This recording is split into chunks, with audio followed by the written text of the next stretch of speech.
বদমাশ চীন এবং পাকিস্তানকে শায়েস্তা করতে এবার বড় পদক্ষেপ নরেন্দ্র মোদীর। চীনের লাল চোখ এবার ঠান্ডা করতে বড় পদক্ষেপ নরেন্দ্র মোদীর। তাই এবার সোমবার ফ্রান্স সফরে নরেন্দ্র মোদী, যেখানে তিনি রাষ্ট্রপতি ইমানুয়েল ম্যাক্রোর সঙ্গে কথা বলবেন। রাষ্ট্রপতি ম্যাক্রোর আমন্ত্রণে প্রধানমন্ত্রী মোদী 10 থেকে 12 ফেব্রুয়ারি ফ্রান্সে থাকবেন, যেখানে তিনি এআই অ্যাকশন সামিটের সহ সভাপতিত্ব করবেন। রাষ্ট্রপতি ম্যাক্রো এবং প্রধানমন্ত্রী মোদী ফ্রান্সের ঐতিহাসিক শহর মার্সেইতে ভারতের প্রথম কনসুলেট উদ্বোধন করবেন এবং আন্তর্জাতিক থার্মোনিউক্লিয়ার এক্সপেরিমেন্টাল রিঅ্যাক্টর প্রকল্প পরিদর্শন করবেন, যার সদস্য দেশগুলির মধ্যে ভারতও রয়েছে। 11 ফেব্রুয়ারি ম্যাক্রোর সঙ্গে এআই অ্যাকশন সামিটের সহ সভাপতিত্ব করবেন ভারতের প্রধানমন্ত্রী নরেন্দ্র মোদী। তাদের মধ্যে কথা হবে রাফাল নিয়েও। এআই সামিটের পর দ্বিপাক্ষিক আলোচনা হবে এবং প্রধানমন্ত্রী মোদী ও রাষ্ট্রপতি ম্যাক্রো ভারত ফ্রান্স সিইও ফোরামে বক্তব্য রাখবেন। ভারতের প্রধানমন্ত্রী 11 ফেব্রুয়ারি সন্ধ্যায় মার্সেই যাবেন। ফ্রান্সের রাষ্ট্রপতি প্রধানমন্ত্রীর মোদীর সম্মানে একটি নৈশভোজের আয়োজন করবেন। 12 ফেব্রুয়ারি দুই নেতা যুদ্ধক্ষেত্র পরিদর্শন করবেন এবং প্রথম বিশ্বযুদ্ধে ভারতীয় সৈনিকদের আত্মত্যাগের প্রতি শ্রদ্ধা জানাবেন। দুই নেতা যৌথভাবে মার্সেইতে ভারতের নতুন কনসুলেট জেনারেল উদ্বোধন করবেন এবং আন্তর্জাতিক তাপীয় পারমাণবিক পরীক্ষামূলক চুল্লি পরিদর্শন করবেন।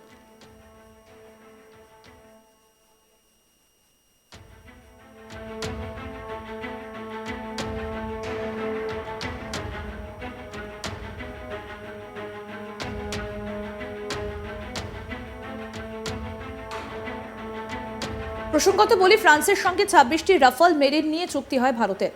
বার্ষিক নৌসেনা দিবসে এই কথা জানানো হয়েছিল যে রাফাল এম সংক্রান্ত আলোচনা প্রায় শেষ পর্যায়ে আছে। আলোচনা করে যুদ্ধ বিমানের দাম কমানোর বিষয় নিয়েও আলোচনা হয়েছে। প্রসঙ্গত বলি, 2016 সালে ফ্রান্স থেকে 36টি রাফালে যুদ্ধ বিমান ভারতে আনার চুক্তি হয়।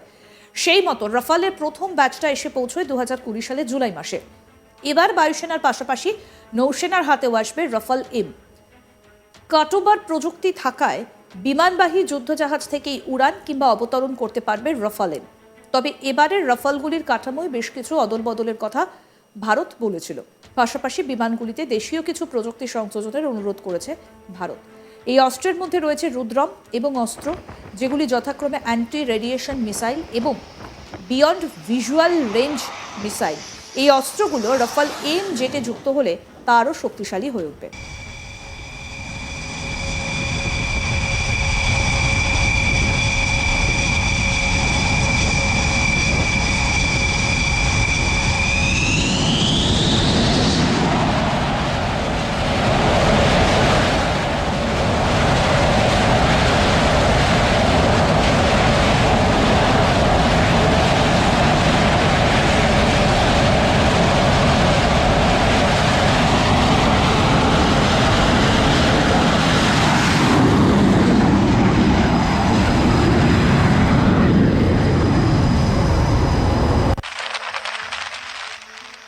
এবার আপনাদের বলি, রাফাল মেরিন এবং আইএএফ রাফাল কি।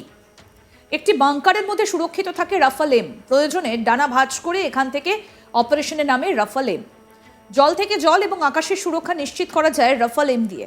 ভারতের সীমায় মিসাইল হানার চেষ্টা হলে অ্যান্টিশিপ মিসাইলে তা ধ্বংস করা যাবে এটি দিয়ে।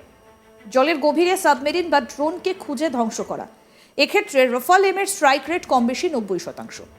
আমেরিকার যে কোনো নাভাল জেটের তুলনায় যা অনেক বেশি। এর মিসাইল সহ অন্য অস্ত্র বহনের ক্ষমতাও বেশি। রাফাল এম থাকা মানে একই সঙ্গে জল এবং আকাশের শত্রুর ঢুকে পড়া কার্যত অসম্ভব। এয়ার সুপ্রিমেসি লেভেলেও আমেরিকার সুপার হর্নেটের সঙ্গে পাল্লা দিতে পারে রাফাল এম। ভারতীয় বায়ুসেনা রাফাল ব্যবহার করছে। রাফালের অ্যাসেম্বলিং এবং মেনটেন্স সেন্টারও প্রায় তৈরি হয়ে গিয়েছে। রাফাল এম আর রাফালকে যমজ ভাই বললেও ভুল হয় না। আইএনএস বিক্রান্ত এবং আইএনএস বিক্রমাদিত্য হল ভারতের দুই বিমানবাহী যুদ্ধজাহাজ। এই দুই যুদ্ধজাহাজ থেকে অপারেট করবে রাফাল এম। অন্যদিকে আইএএফ রাফাল হলো একটা ফরাসি twin engine canard delta wing multirole combat aircraft. এটি বিস্তৃত অস্ত্রে সাজানো। এটি বিমানের আধিপত্য, শত্রু বিমানকে জড়িত করা, বায়বীয় পুনরুদ্ধার, স্থল সমর্থন, শত্রু অঞ্চলের গভীরে প্রবেশ করা, জাহাজ বিরোধী হামলা এবং পারমাণবিক আক্রমণের মতো মিশনগুলি সম্পাদন করতে পারে। একটি মাল্টি রোল ফাইটার এয়ারক্রাফট। এই জেটের পরিসীমা ৩,৭০০ কিলোমিটার। এই যুদ্ধ বিমান ১৫,৮৩৫ মিটার উচ্চতা পর্যন্ত উঠতে পারে। রাফাল যুদ্ধ বিমান স্ক্যাল্প, হ্যামার এবং মিটিওর মিসাইল বহন করতে পারে। এছাড়াও এটি একটি ৩০ মিলিমিটার বন্দুক দিয়ে সজ্জিত।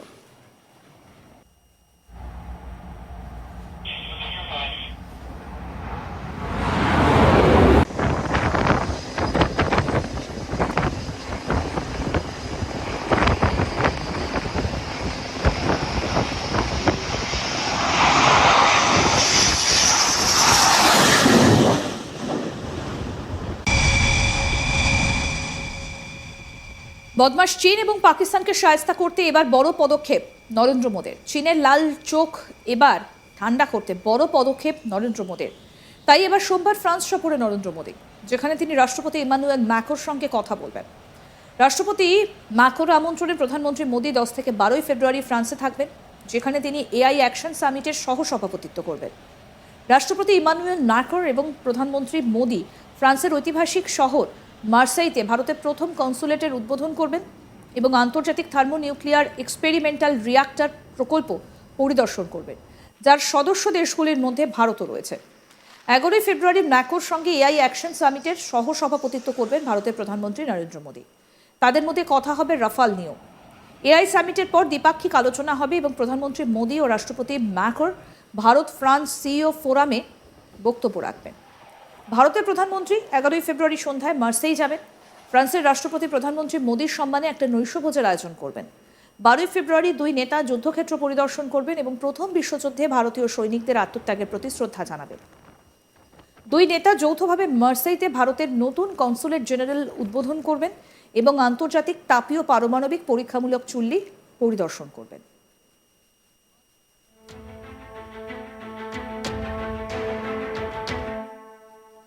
প্রসঙ্গত বলি, ফ্রান্সের সঙ্গে 26টি রাফাল মেরিন নিয়ে চুক্তি হয় ভারতের। বার্ষিক নৌসেনা দিবসে এই কথা জানানো হয়েছিল যে রাফাল এম সংক্রান্ত আলোচনা প্রায় শেষ পর্যায়ে আছে। আলোচনা হলে যুদ্ধ বিমানের দাম কমানোর বিষয় নিয়েও আলোচনা হয়েছে। প্রসঙ্গত 2016 সালে ফ্রান্স থেকে 36টি রাফাল যুদ্ধ বিমান ভারতে আনার চুক্তি হয়। সেই মতো রাফালের প্রথম ব্যাচটা এসে পৌঁছয় 2020 সালের জুলাই মাসে। এবার বায়ুসেনার পাশাপাশি নৌসেনার হাতেও আসবে রাফাল এম। কাটোবার প্রযুক্তি থাকায় বিমানবাহী যুদ্ধজাহাজ থেকেই উড়ান কিংবা অবতরণ করতে পারবে রাফাল এম। তবে এবারের রাফালগুলির কাঠামোয় বেশ কিছু অদল বদলের কথা ভারত বলেছিল। পাশাপাশি বিমানগুলিতে দেশীয় কিছু প্রযুক্তি সংযোজনের অনুরোধ করেছে ভারত। এই অস্ত্রের মধ্যে রয়েছে রুদ্রম এবং অস্ত্র, যেগুলি যথাক্রমে অ্যান্টি রেডিয়েশন মিসাইল এবং বিয়ন্ড ভিজুয়াল রেঞ্জ মিসাইল। আরও আপডেট পেতে দেখতে থাকুন আজ তাক বাংলা।